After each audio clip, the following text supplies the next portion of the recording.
digital citizen privacy challenges post-pandemic era. We would like to begin by thanking you all for being a part of Pursuit 2021, combating financial frauds with technology supported by Invest India and Startup India. We would like to thank our session partner, Refinitiv, gold partner, Rakita, bronze partner, Onfido, and knowledge partner, EY. Without a further ado, it is my pleasure to introduce you to Mr. Sriram Chakravarthi, partner, Rajah and Tann Singapore LLP, who will be moderating today's discussion. Over to you, Mr. Chakravarthi. Thank you so much. And thank you to IMI for this opportunity. Very, very pleased and very honored to be part of the inaugural session of Pursuit 2021. IMI obviously has pretty big plans to take Pursuit and make this into a yearly affair. And so very, very happy and pleased and honored to be part of this inaugural session. Also very honored to be tasked to moderate this particular session, which is a very interesting session and a very topical one in today's day and age, called Digital Citizen Privacy Challenges in the Post-Pandemic Era. The topic is a bit of a mouthful. The topic also has a lot of content packed in it, and we have about 50 minutes to unravel this along with my fellow panelists. Just to introduce, my name again is Sriram Chakravarthi. I'm a partner at Rajah and Tann. I'm based out of Singapore. And while I do dabble to a certain extent in technology aspects and I'm certified in relation to data protection, I've handled data protection before. I have with me to assist and to support in this panel a group of very, very eminent experts who I will introduce in just a short while. But just to get things started and give a context to this session and what we are kind of trying to unravel, unpack, and what do we hope to focus on in the next 45 minutes.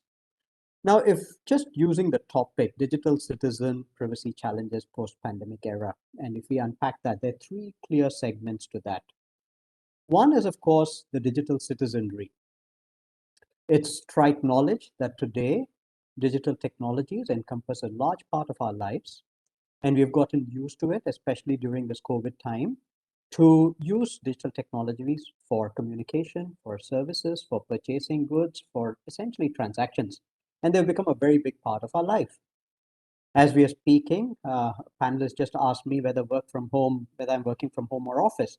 And in Singapore, work from home remains default, even though this has been going on for a very long time and there have been some restrictions in terms of leisure activities, but office work still continues to be work from home as default. So, and the ability of using technology tools to get a lot of work done is just a sign of the times that we live in and the efficacy of technology that has allowed us to function fairly efficiently and very effectively. So that's on digital citizen. A couple more examples. I mean, we spoke about adults for work from home, but my kids, I mean, they've essentially, in a sense, graduated to the online medium for a lot of their class. Zoom has become a default mode. As a father, I am, of course, concerned whether this is good or bad, because, you know, previously we used to tell them very little screen time in terms of watching cartoons, but now they're all the time on Zoom and attending classes and all kinds of classes, from arts class to dance class, etc. But essentially, the world for them, from classroom settings and interactions, has moved to interactions and setting in a very virtual kind of an ecosystem and environment. Thirdly, and I think this is an aspect that has concerned all of us, is essentially with relating to our temperature checking, especially in COVID times, where we go, our location tracking, and the use of apps in terms of reporting, in terms of getting more data. And again, those are just some examples of, you know, the digital citizenry that we have. I'm not going into aspects such as Aadhaar and the fact that, you know, you use digital identities for interaction, etc. But just to paint the picture that that, you know, our digital footprint and our interactions on the digital plane have just increased significantly over the past 2 years and are bound to increase significantly going forward. That's on the first aspect relating to digital citizenry. The second aspect is really in terms of the privacy challenges, which is what we'll focus on significantly in the course of our discussion today. Um, but before we get into the privacy challenges, maybe just to talk about the third aspect of the topic, which is post-pandemic era. I mean, in everyone's mind, the big question is, when is COVID-19 going to be over? We're talking about waves. I think, if you follow the papers, we're talking about the third wave, when we're not very sure whether the first wave and the second wave has subsided. From a Singapore point of view, I've been following the India developments very closely. But right now, the wave, as far as Indonesia is concerned, the number of cases in Indonesia is actually higher than the cases in India. If you look at it, they're touching about 45,000. So it's not the discussion in terms of the post-pandemic era, of when COVID-19 is going to be over, is not a question just for India or Singapore or any other country, but I think this has become a fairly global aspect that everyone is concerned about. And there have been pronouncements saying we should be prepared for the next pandemic. Seems to be very apprehensive and very scary, especially when we don't know whether we are out of this particular pandemic, to talk about the next pandemic, as well as some policy pronouncements or speeches where I think policymakers have said that we must accept this to be an endemic affair and just prepare to live with it. Again, kind of the big question: what then is the privacy challenge, and where do we go? Which is the main point of our discussion today in terms of privacy challenges. And of course, I think the panelists would be focusing quite a bit about it. But if I were to give a context to it, it's a 3x4 matrix in a sense, as I put it, where the three rows would essentially be in terms of the digital citizenry, the privacy challenges, and the post-pandemic aspect. And under the rows would essentially be issues relating to, are we beginning to come to a time where we normalize surveillance, especially relating to health data? The apps that are tracking us every time we move, whether we go into office, whether we, from a Singapore point of view, every time you go, there's something called a Trace Together, an app that traces who you're in contact with, how many people you're close with, there's using Bluetooth technology. That's one aspect. The second is really in terms of what happens when, beyond government sector, when these data gets into private sector hands, and especially with apps, whether it is health data, whether it's edutech data, whether it's fintech data, when it gets into commercial aspects, what are the anxiety movements, if you may call it, there? Are there any safeguards to this? Is there a legislative aspect to it that we can back on? How do we kind of look at the proportionality of sharing data from a data subject point of view versus the collectors and the processors who are using this data, and how do we ensure that this is not used for any nefarious purposes? The third point is really in terms of where does it stop, data tracking? Is it just going to be in terms of the person who's collected that data, and does it stop there? Does it go beyond it? And what is the use for it? And finally, I think connected with the point of commercial activity is the rise of private data companies. These are data collection companies. And are there concerns and are there challenges, especially as our digital footprint becomes increasingly more evident? Would we as digital citizens have control over where our data goes and how this data is used? So a lot to unpack, a lot to really look at. And the way we've structured this presentation or this panel is for three speakers, two of whom are on the panel. They've been very kindly sitting there. I think I should introduce them. Supratim Chakravarthi. He's a partner at Khaitan & Co., focuses essentially on corporate and commercial aspects of his practice, but has a huge amount of involvement in the data side as well as technology side. He has been involved very closely with the data protection bill, which, as Supratim says, has been there from 2017, or at least the debate is there, and hopefully we'll see light of day very soon, given that I think the Speaker of Parliament recently, a couple of days ago, has said that no more adjournments and we need to get this bill tabled very soon. So Supratim is the right person to talk about the privacy challenges, especially from a policy/governance point of view. And he will take the stage first in terms of talking about that aspect.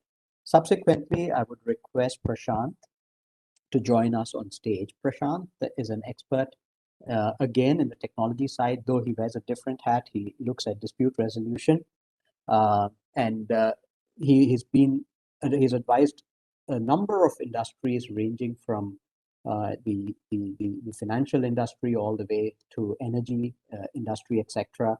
But his predominant expertise lies in the technologies side. He was heading the India practice at Osborne Clarke, which is a very respected and well-reputed international law firm. And prior to that, he worked with Infosys. So with those data points, you will realize that he is a pure technology expert, and I need not say more. We're also waiting for Mr. Panneerselvam Madanagopal, PS, to join us. But he's stuck in a meeting, and we're hoping that he will join us very soon. And when he comes, I then will take on the opportunity to introduce him. But in the interest of time, maybe what I will do is hand over the floor to Supratim to kick us off, focusing on the privacy challenges from a legal governance point of view. Supratim, the floor is yours. Thank you. Thank you. Thank you, Sriram, for the kind introduction. Thank you, IMAI, and all of you for your collective time. We sincerely hope that this will be a productive session. So like Sriram was mentioning, let me actually break this discussion up into three phases. And the first phase was just at the time of outbreak of the pandemic, when we were still going to offices and there were some checks which were being done. I remember one of our clients came that they had put up a thermal imaging camera, and there was a bit of hue and cry amongst employees. What is this new thing? What are you doing, etc. So the question that was posed to us is that, do we have any data privacy protection related laws or privacy related laws that we need to be aware of? The answer is yes. And so we explained to them that probably a large part of that is not very expensive to implement, but it is to have the right kind of knowledge as to what you need to put up, say, as a notice, what is the kind of consent that is required. It is not difficult at all. So with that, let me first tell you, what do we have as a law today? We have primarily the Information Technology Act, which is a sector neutral law which is taking care of some of the data privacy protection related aspects. And otherwise, apart from that, we have our regular laws such as Indian Penal Code, Contract Act, etc., which also play an ancillary role. And then you have the sectoral regulators, giving their diktats to players that they are really governing, like Reserve Bank of India giving its diktat to, banks and financial institutions, IRDI to the insurance players, so on and so forth. Now, when we speak about Information Technology Act, which is the act which is largely applicable to most of the players in a sector neutral basis, what do they need to do? They need to ensure that if there is personal information, and if there is a disclosure of that information happening, it should be as per the consent of the person whose data it is. So the thumb rule is consent is king. And if it is sensitive personal data, which is basically your health information, biometric information relating, financial information, so on and so forth, so these are to be protected in a little better manner. And there are additional safeguards in relation to transfer, in relation to notice, consent, etc. But there is no embargo that you cannot send it outside the country. These are only, there are safeguards which are there, which you have to follow.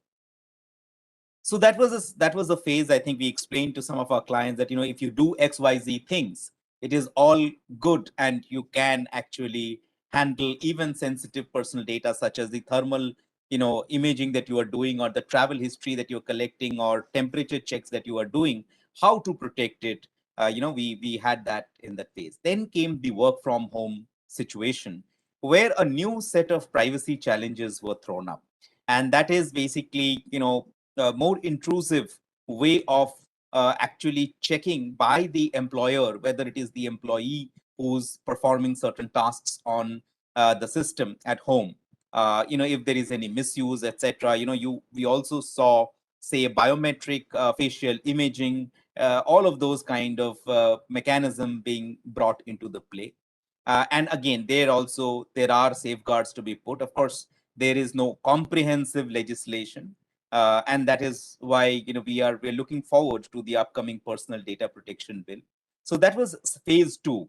And then we have phase 3. And in phase 2, like Sriram also mentioned, it is not only, work from home, but everything else that went on the tele mode, telemedicine, telehealth, tele-education. So everything which went on the digital mode, all of these brought questions around privacy and how to handle these. There are ways and means of doing it, but today, unfortunately, the law is not as comprehensive or as robust.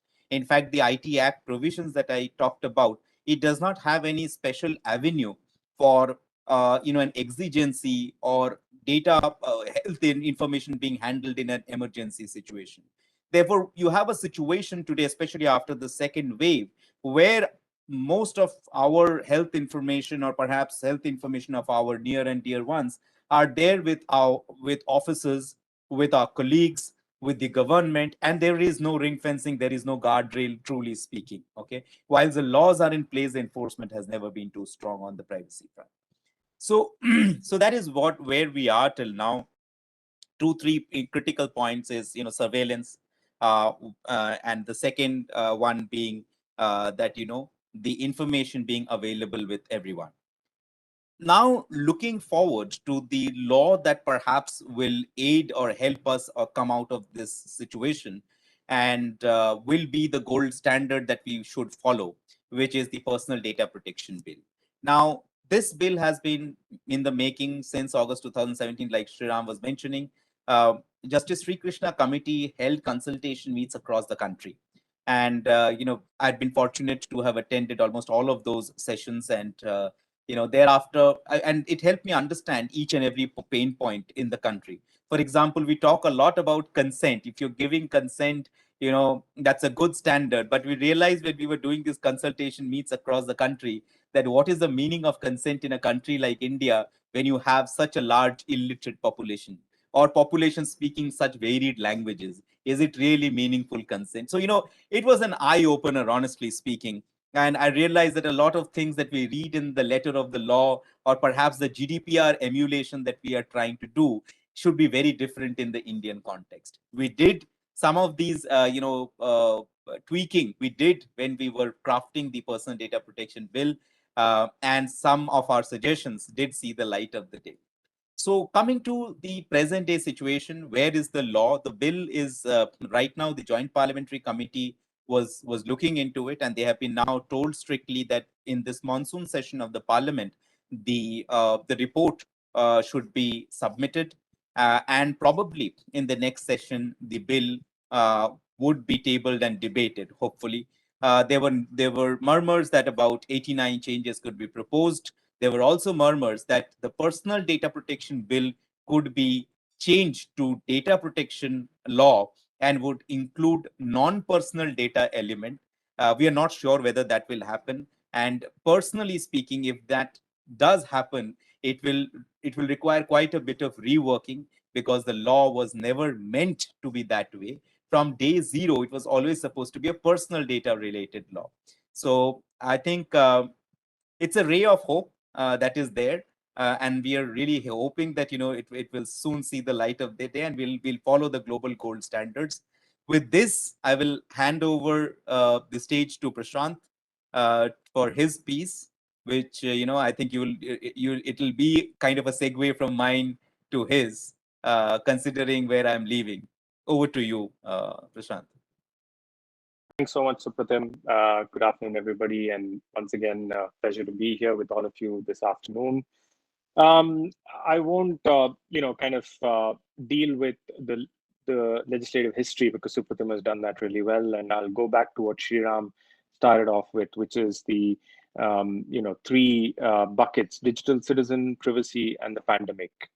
These are the three, I think, the big buckets we need to look at. And if we look at it, and analyze this from I'm a litigator, so I always kind of, courts always try to balance the results. In a court case, the best decision in a court case, at least from a judge's point of view, is where, justice is done and both parties walk away, with having some sort of a justice being delivered to them. So if we look at it from that point of view, there are three stakeholders, or three buckets of stakeholders in this question. There's Samaj, that is the people. civil society, Sarkar, which is the government, and Bazaar, which is the market, right? So let's look at what each of these stakeholders have to lose or to gain in this whole privacy debate, as Supratim has just wonderfully explained. For Samaj, for the civil society, for the people, it's privacy, perhaps, which is the biggest concern. Where's my data going? What's happening with the data, et cetera, et cetera. But you got to balance that out with the fact that digital citizens, we are all digital citizens. So when we talk about privacy, it has to be balanced out by the fact that we need our information out there on the internet and being processed and being looked at. So how are you going to balance those conflicting kind of requirements? Then you come to Sarkar. What is the motive of the government? Is it to protect the citizens' data? Is it to have access to the citizens' data? Is it to localize the citizens' data so that they have control over the citizens' data? So that motive becomes very important. And then you finally have Bazaar, which is the market. In this case, the internet companies, big tech, intermediaries, the publishers, digital media publishers. For all of these guys, they're sitting pretty much on a gold mine, right? Data is literally gold today in the offline space. In the online space. So for them, it's a question of how to monetize this and make businesses work. And going back to Samaj, which is the people, how to efficiently and more efficiently deliver the services that they're providing and continue those services in a more efficient manner. So if you look at it from these perspectives, all three kind of stakeholders or buckets of stakeholders, and now going to what Supratim said, which is the lack of legislation, a comprehensive piece of legislation which looks at this from all angles, as Supratim just explained. You've put the courts in a very, very difficult situation.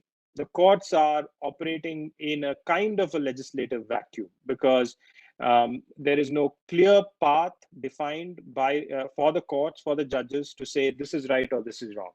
There's no clear path to say that this is the priority here and this is not the priority here. Let me just take an example. I think going back to what Sriram said right at the beginning of his introduction, and this is a live case, it's reported.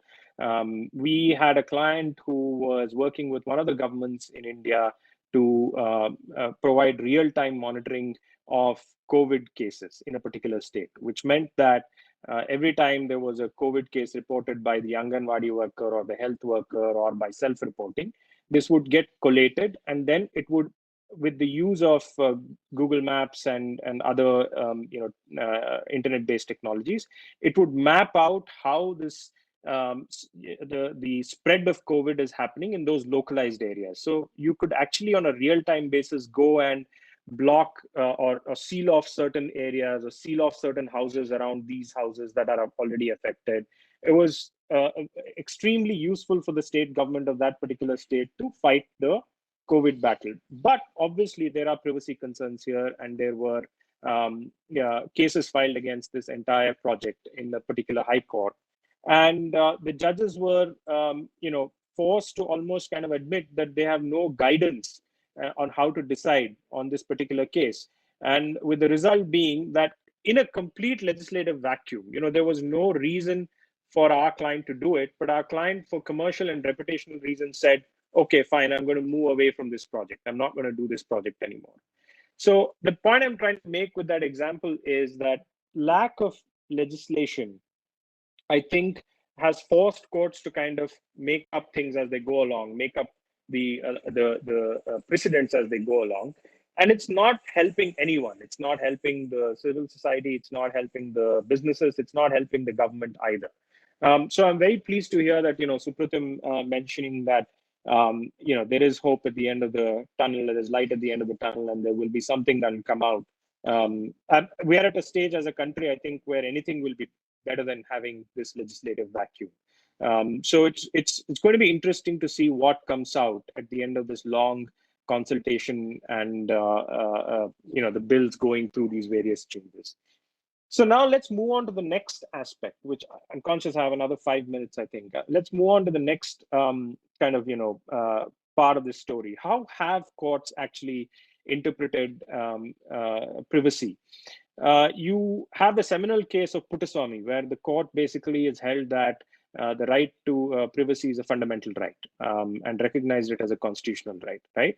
But like we all, all of us lawyers know that fundamental rights are not unfettered rights. They're not absolute rights. So the court has put a three-pronged test, which I think is a very, very smart set of principles to look at.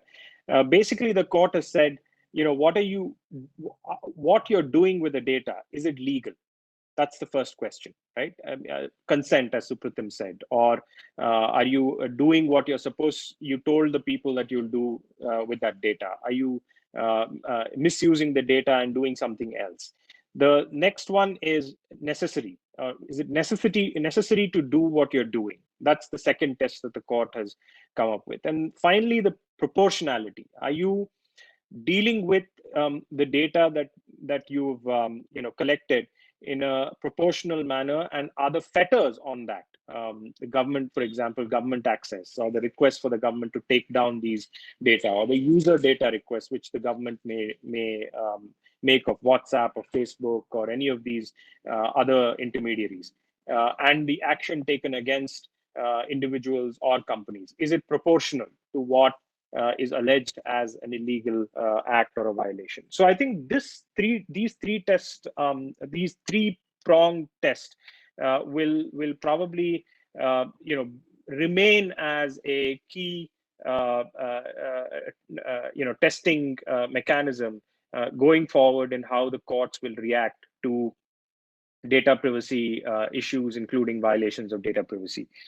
Now, if you contrast this with the new IT rules, right, which have come out, which ask the intermediaries, and now I'm coming to how the intermediaries are evolving. Now, there are new IT rules that have come out fairly recently, which ask or which require intermediaries to provide access to content, to provide access to user data when the government requests them to do so, or when a court requests them to do so. And there's a big hue and cry about this, saying that this is against privacy, this is against Shreya Singhal, which is an intermediary protection or a safe harbor protection that is available. And it's going to be very interesting to see how the jurisprudence evolves around these issues as well, and how the PDP, or now hopefully not, but the data protection bill or the act will treat the concept of government access and government requests. Because in Germany or in France or in the UK or in Ireland, you have the Data Protection Authority, which is an independent or a quasi-independent body, right? And the Data Protection Authority is supposed to treat all data privacy violations, including government access to data protection, data and privacy, personal information, in the same manner. It applies the same principles, whether it is required, whether it is reasonable, what is the necessity. All of these same principles are applied by the DPA for government requests as well as for private requests or private treatment of data. Now, the big question in India is that how a data protection authority will be structured in India? Will it have the teeth to, kind of restrict access and penalize mistreatment of data, irrespective of whether it is a government that is doing it or the private parties that are doing it? And in all of this, the jurisprudence that is going to develop is going to follow the legislation. So it's almost going to be it all depends on what how the new PDP Act looks like. And very recently in the Twitter case, I don't know how many of us have been following the case, but very recently in the Twitter case, the Delhi High Court basically asked a very straightforward question to some of the petitioners. The High Court said, are you challenging the IT rules? And some of the social media intermediaries said, no, we're not challenging the IT rules, but we are unable to comply with it because of various reasons. And then the High Court said, that's not my problem. I will give you a judgment on the validity of the IT rules if you come and challenge it. You've chosen not to do it. Now you got to comply with it. I'm not going to sit and listen to you saying it's very difficult to comply with, and therefore I'm not going to be able to comply with it. If that's the case, go and challenge it. So I'm predicting that's going to be the same in a similar kind of situation is going to be created in the future with the Privacy Bill or the Privacy Act, in whichever form or manner it comes out, where the intermediaries, internet companies, big tech, people, civil society, journalists, all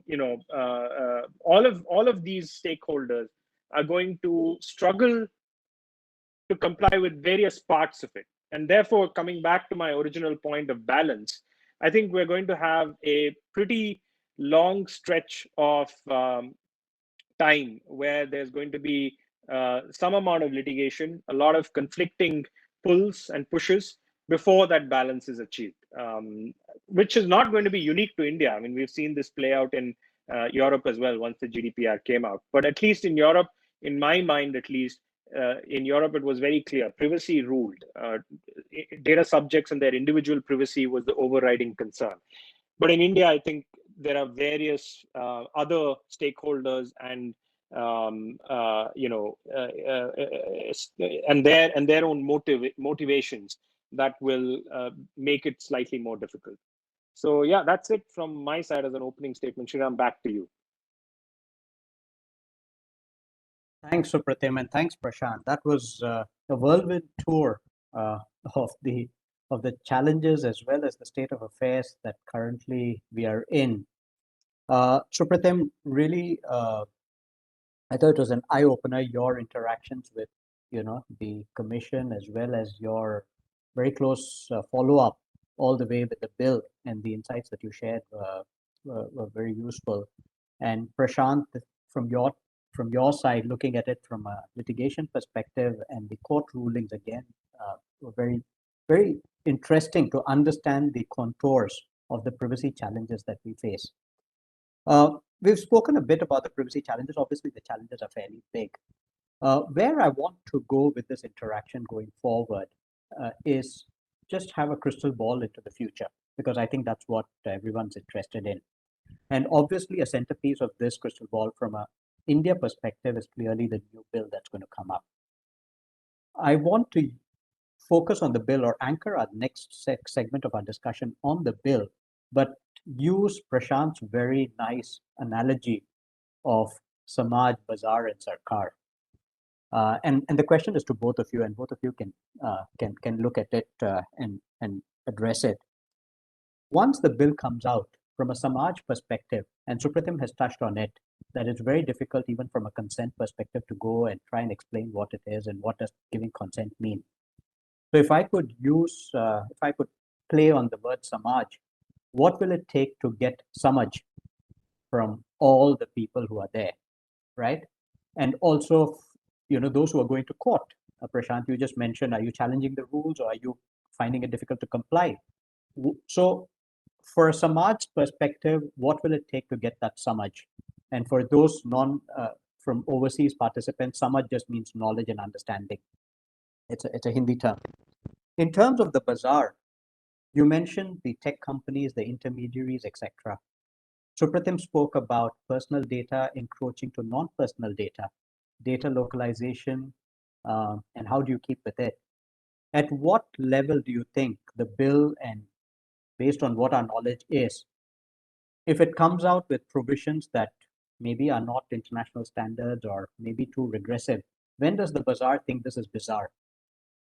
And what would be your views in terms of that? And finally, from the Sarkar perspective, obviously they've spent quite a few years, Sarkar as in government, have spent quite a few years coming up with this, and at this point of time, it will go to Parliament and hopefully it will go through.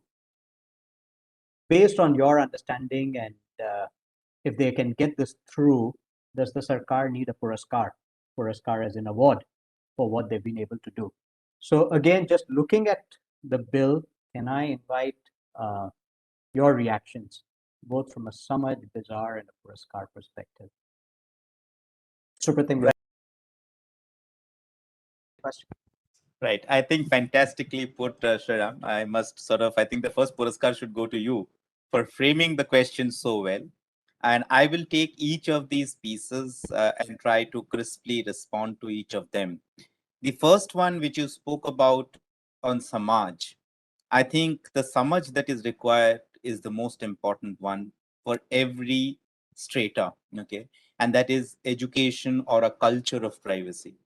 Honestly, today in India, we go in a train journey and, we would speak everything about a family, about their marriages to a stranger.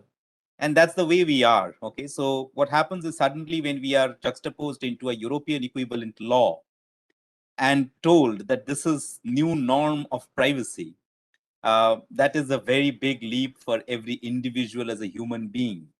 Okay. And I'll give you a couple of examples. I was checking into a hotel and there was a quick check-in counter, which was, I could face the laptop, which was there in the center of the porch.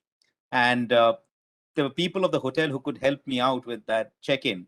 I saw right below the screen, the password of that laptop was written in a post-it and was pasted. So perhaps the hotel would have spent tons on cybersecurity or data privacy protection measures. But where we have to really invest right now is educate, educate, educate. We have to educate every single person on the floor to understand the importance of this law. The law itself will not be helpful. Okay. Coming to the second question, which is that bazaar, and two critical points you mentioned. One is data localization, which is in the eye of the controversy right now, which is not what was there in GDPR. It is something that we have brought in, and at least the government has been very, very focused about it. In fact, whilst all this debate is going on in relation to the PDP bill and localization being mentioned there, some of the sectoral regulators have started playing a very active role in bringing in data localization, I would say, for lack of a better word, through a back channel. Okay. So the Reserve Bank of India has already told that payment systems related data should mandatorily be housed within the country, minus some very minuscule exceptions. Similarly, there are other diktats which is being given, say, by the Computer Emergency Response Team of India, CERT-IN. They are writing, advisories and letters to, say, Securities and Exchange Board of India, to the Reserve Bank of India, telling that some of your important players are using SaaS platforms. Ensure that critical data is necessarily sitting within the country. So, and the industry is perplexed there because the PDP bill is getting debated. The mother legislation, which is supposed to give overall guidance on localization, is yet to come into force. And that will also sort of show us how the sectoral regulators fit into the larger scheme of things. But interestingly, sectoral regulators have already started their own activities around this front, which is to my mind very confusing for the industry and difficult to sort of be compliant with. Non-personal data,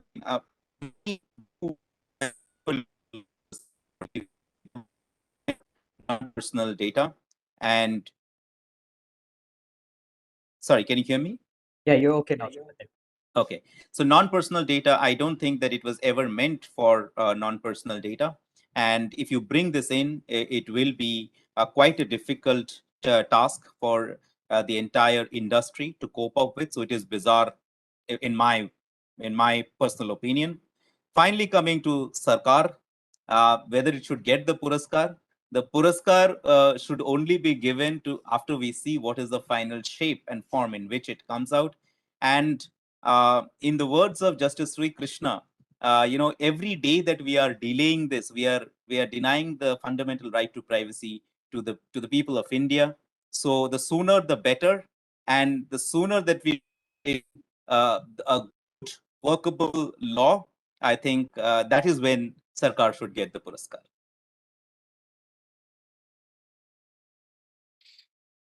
Thanks, Supratim. Prashant, your views. Thanks, Sriram.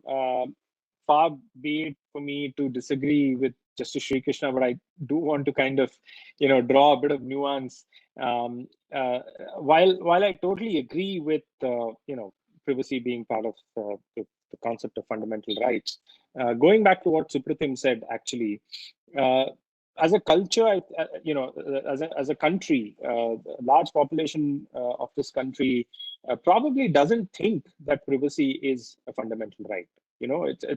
It's quite bizarre to say that to almost forcibly say privacy is your fundamental right when people probably don't give it that much of importance. But having said that, I think it'll come over generations, Sriram, in my opinion. This samaj or this education that we are talking about, if you look at even Europe and how it has evolved, back in the 40s or 50s, this was not a debate at all, right? And obviously, they start with a much higher percentage of literate population who know their rights, etc., etc. And this is an evolved discussion there after for other fundamental rights like roti, kapda, or makan, and all have been satisfied. Then you come to privacy. It's almost like a, sorry to say this, but it's almost like a white man's problem that is being hoisted upon us. But at the same time, it's absolutely without a doubt.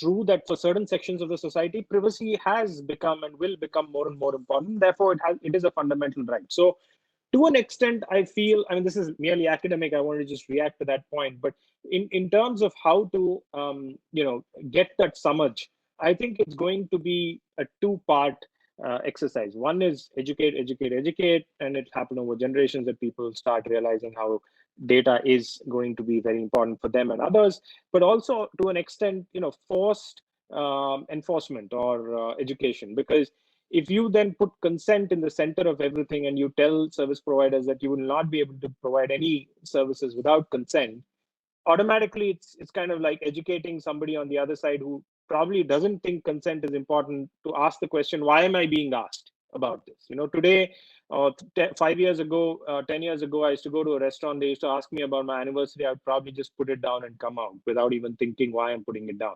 But today, I think that very same restaurant will probably ask me to consent, or they'll probably not ask for that information because you don't want to ask people to sign up to some legal document while they're sitting on a dinner table. So it's, I think, both sides of the spectrum really that Samaj will develop. And coming to your point about Bazaar and Sarkar, I'll take both of them together. And I think both of them have to be given a puraskar if they manage to achieve a balance.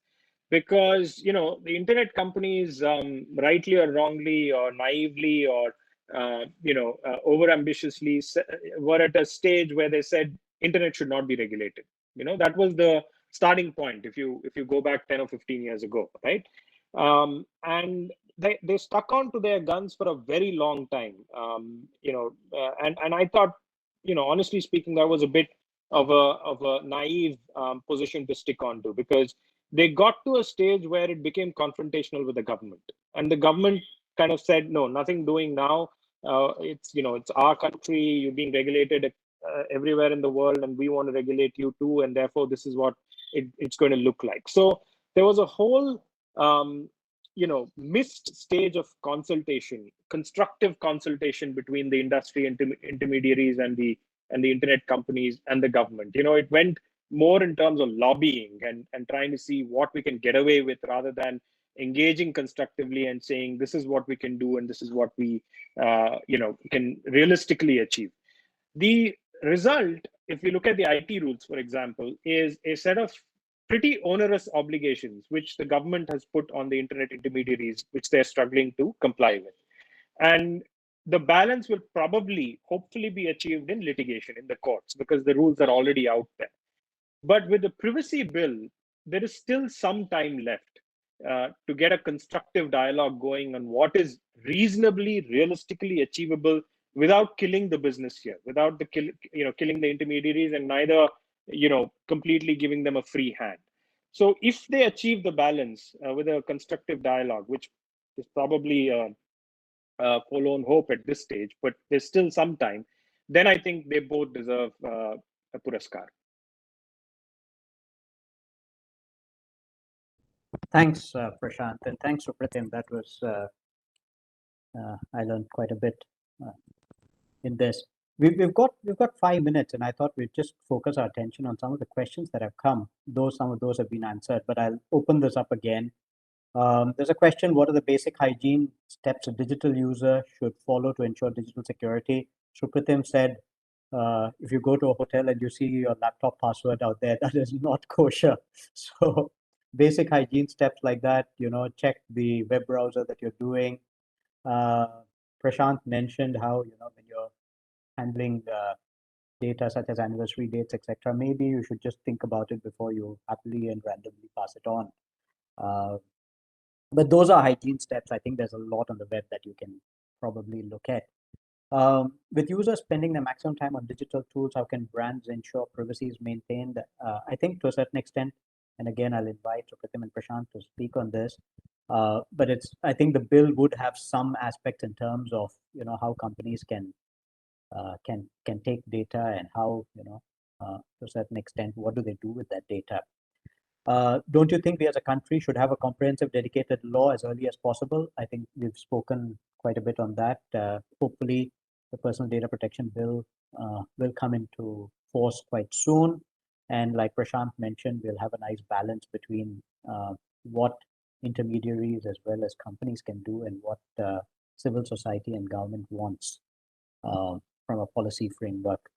With new innovative financial startups coming in, how can regulators ensure privacy challenges are addressed? I think Prashant addressed that with certain and the fintech aspects. I'm not sure whether Supratim or Prashant, but one of the speakers did address the fact that, sectoral regulators do have data protection policies in place, though that might be seen as a kind of a back channel view of putting in place regulations. But if the mother legislation is taking time, I suppose the regulators have to just move on and get on with their jobs, because it is becoming quite an important aspect, especially when you're talking about sensitive data relating to finance or health. I think these are the broad questions.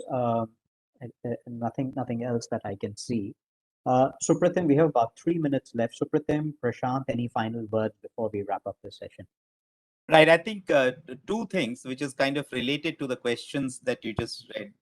One is that when we look at what the industry should be doing, look at it like two pillars. Okay. One is the pillar of, say, consent or valid grounds of processing, which is important anyways. But the second pillar is, even after, with or without that consent or other grounds of processing that you have, you should protect the data in a particular manner.